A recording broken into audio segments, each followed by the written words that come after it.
It was pretty rough, yeah. Yeah, it's kind of weird.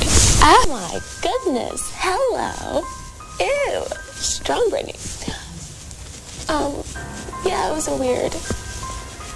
God. Ew, I'm embarrassed. Can we stop this? Something doesn't sit right.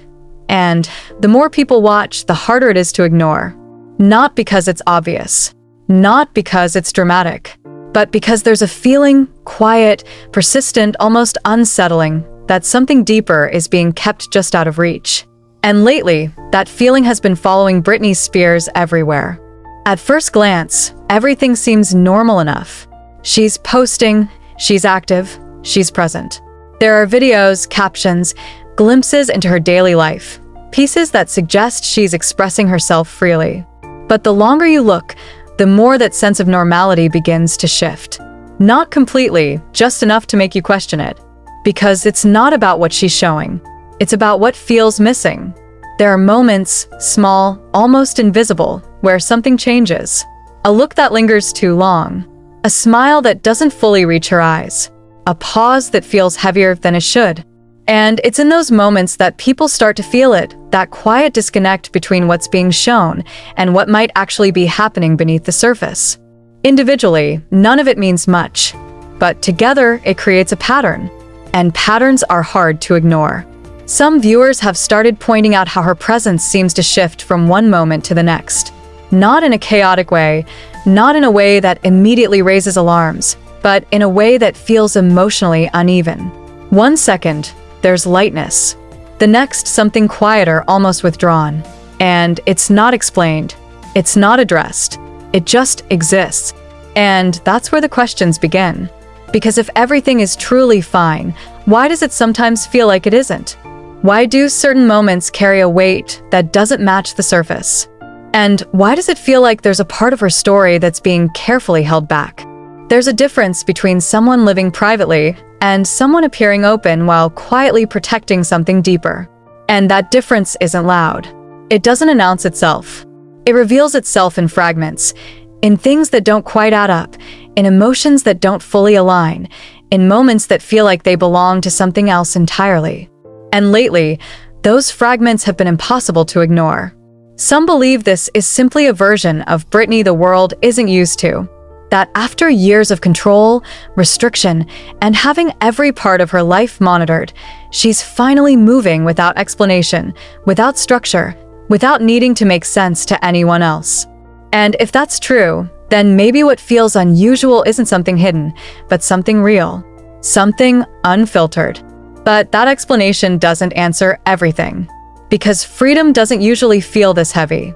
Freedom doesn't leave behind this kind of quiet tension, this sense that something deeper is still unresolved.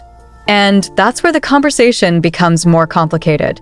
Because there are others, people watching closely, who feel like what's happening now isn't random at all. That the shifts, the tone, the subtle emotional changes, they're not accidental. They're controlled, intentional, like pieces of a reality that isn't being fully revealed. Not because it can't be, but because it won't be. And when that possibility enters the picture, everything starts to feel different. Because suddenly, it's not just about behavior anymore. It's about meaning. It's about what those moments represent and what they might be trying to hide. There's something about the way she presents herself now that feels layered, not fake, not performative, but incomplete. Tell me a little bit about growing up, little Britney, when you were growing up, because you were born in Louisiana, weren't you? Yes. What was home life like for you when you were young? Well, I was a country girl, and I was very into ball. I was never a cheerleader or anything like that. I was a tomboy, so I was just a mama's girl. I loved food. My dad owned a restaurant. He was into construction building, and just a normal Southern, yeah. You know, I was talking about you growing up in Louisiana. So how old were you when you first appeared in the Mickey Mouse Club? You were just a kid still, weren't you? I was 12. 12 years old. But you'd auditioned for it before, hadn't you? Yes. Yes, I was 8. So you were 8 and you didn't get No. the part. Now, how did the 8-year-old and you deal with that? Because that's a pretty big blow to get, isn't it? Yes. Actually, I was with a girlfriend, and we all went as a pack, like of 6 girls together, and we went and we we didn't make it. But it was just really fun. Like, what's being shown is only one side of something much bigger. And the other side, the more personal side, remains completely out of view. And maybe that's intentional. Because for someone who has spent so many years under control, where decisions weren't always her own, where privacy didn't exist in the way it should, learning how to hold something back might be one of the only forms of control she truly has now. But control doesn't erase what came before. It doesn't undo years of pressure, expectation, and emotional strain. And it definitely doesn't make everything disappear overnight. If anything, it changes how those things show up. Not loudly, not clearly, but subtly in ways that only reveal themselves if you're really paying attention. And maybe that's what people are seeing now. Not confusion, not randomness, but the after effects of something that hasn't fully settled. Something that still lingers just beneath the surface.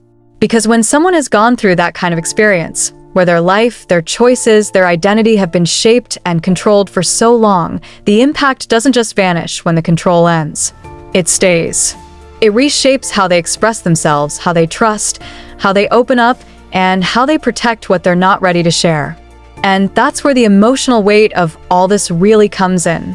Because if there is something deeper going on, something personal, something unresolved, something she's choosing not to reveal, then what people are watching isn't just content. It's a person navigating something quietly, while the entire world watches, questions, and tries to interpret pieces of a story they don't fully understand. And that's not just complicated. It's heavy, because every look, every movement, every word gets analyzed. Every moment gets turned into a theory. And somewhere in all of that noise, the reality, whatever it actually is, remains just out of reach. And maybe that's why it feels the way it does. Because it's incomplete. Because it doesn't give clear answers. Because it leaves space for doubt. And that space is where all the questions live. Is she truly okay? Is she simply expressing herself in a way people aren't used to? Or is there something more, something deeper, something more personal, something that hasn't been revealed yet? There's no clear answer. And maybe there isn't supposed to be, because not everything is meant to be understood from the outside. Not everything is meant to be explained. And maybe, for the first time, Britney Spears is choosing what parts of her life remain hers, even if that means leaving the world with more questions than answers. But even with that possibility, the feeling doesn't go away. That quiet sense that something isn't fully being shown. That behind everything we see, there's something else, something more fragile, more personal, and possibly more painful than anyone expects. And if that's true, then the real story isn't in what's being posted. It's in what isn't. And whatever that is, it might be the one thing no one has truly figured out yet.